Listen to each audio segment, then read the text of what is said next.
autoportrait à la tête coupée. Je peux m'arracher un petit bout de cerveau là. À la tête fendue. Wat Phungoy. Montons les escaliers. Voilà, notre sport. C'est le début des vacances. Là-bas, à Wat Phungoy, il y a quelque chose qui est méconnu. C'est un temple très ancien en bois. C'est comme très rare de voir un temple en bois.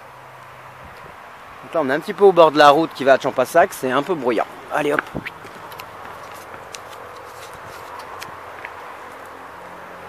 Donc on va monter.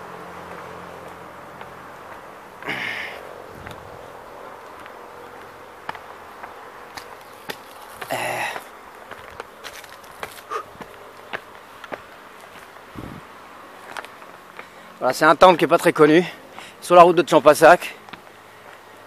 Et les touristes passent devant, ne s'arrêtent rarement, à part éventuellement ceux à qui j'ai dit que c'était vraiment un spot étonnant, qui valait le coup.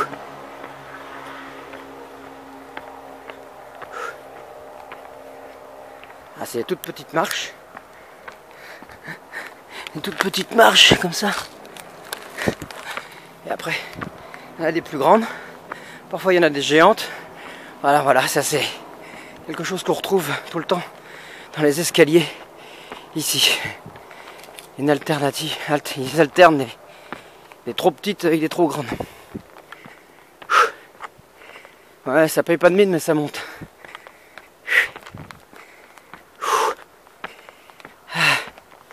Donc l'escalier, comme les ponts, hein. J'aime bien les ponts et les escaliers, même si je préfère les ponts. Plus faciles, sont plus photogéniques, plus pittoresques. Ça veut dire en italien. Pittoresque, l'origine c'est italien. Ça veut dire qu'il vaut le coup d'être peint. Donc en quelque sorte d'être photographié. Voilà. Ah. Donc quand on est un peu naze, on fait une pause, là surtout à l'ombre, et puis on se retourne. Alors petit à petit, le panorama va devenir de plus en plus impressionnant. Il y a des macatanes. Non, c'est pas les macatanes, les tontanes. Tonmactanes.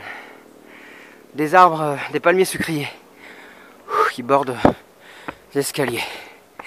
Donc l'escalier et les ponts, je disais que ça me semblait deux objets symboliques qui permettent le passage et l'accès à quelque chose d'un peu plus loin, de difficilement accessible. Ah. Donc les ponts pour aller de l'autre côté de la rive, sur l'autre rive, et les escaliers pour accéder à quelque chose qui est en hauteur, qui est très haut, et donc quelque chose qui est difficilement accessible.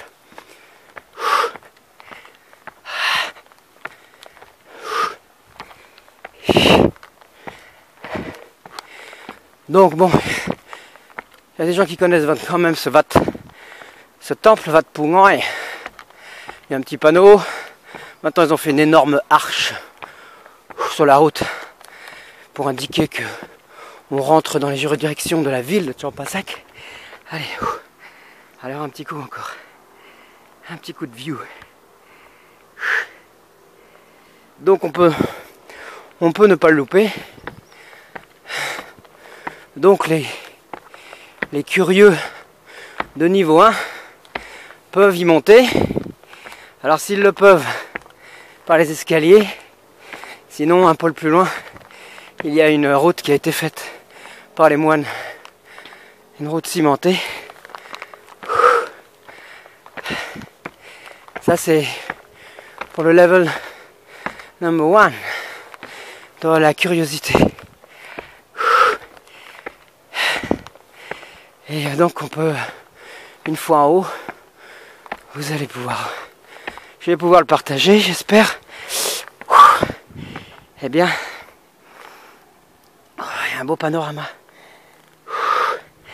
Voilà. Allez, 9h44. Clin d'œil et le Loire Atlantique. Un 4, un autre 4. Carotte 4. Le soleil tape un peu.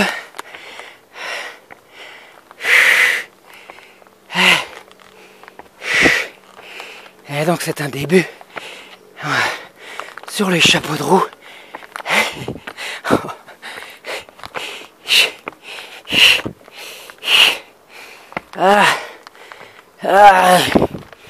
Je monte le Golgotha. Il reste plus que 10 marches. Elle semble extrêmement lointaine. Regardez là. Regardez ça.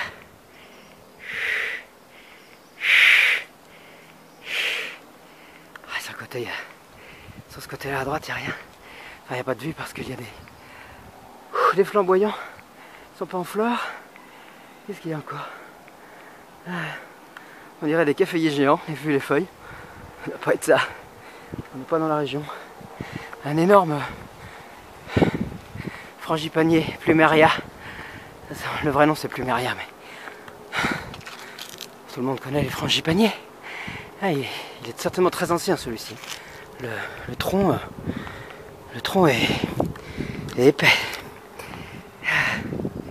Et là-bas c'est Huapakra, le village de Huapakra.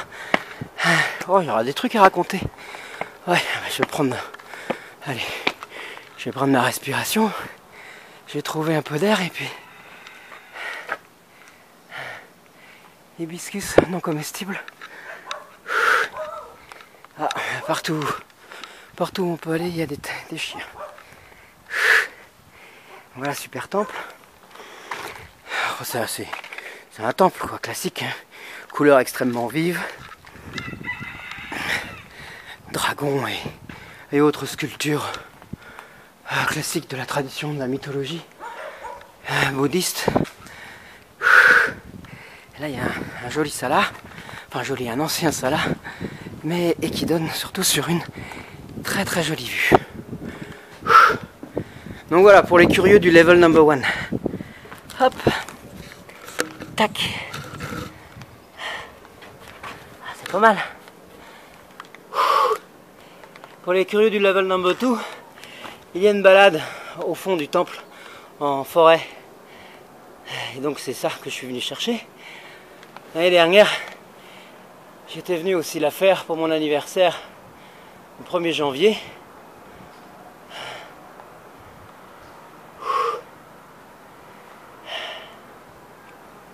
C'est sympa.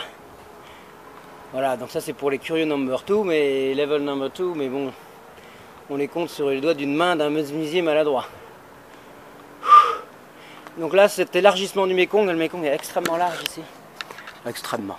Évidemment, les 4000 îles c'est encore plus large. Mais on s'en rend pas compte de toute façon. On les voit jamais d'en hauteur, donc aucun intérêt.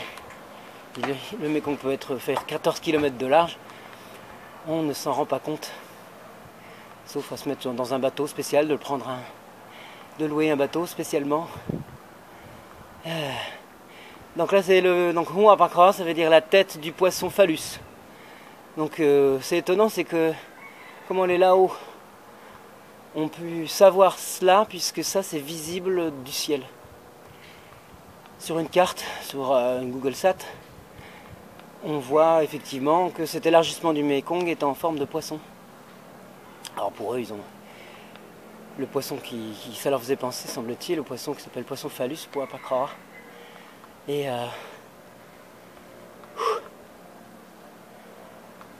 voilà, je sais pas, il n'y a rien d'autre à raconter finalement sur Huapakra.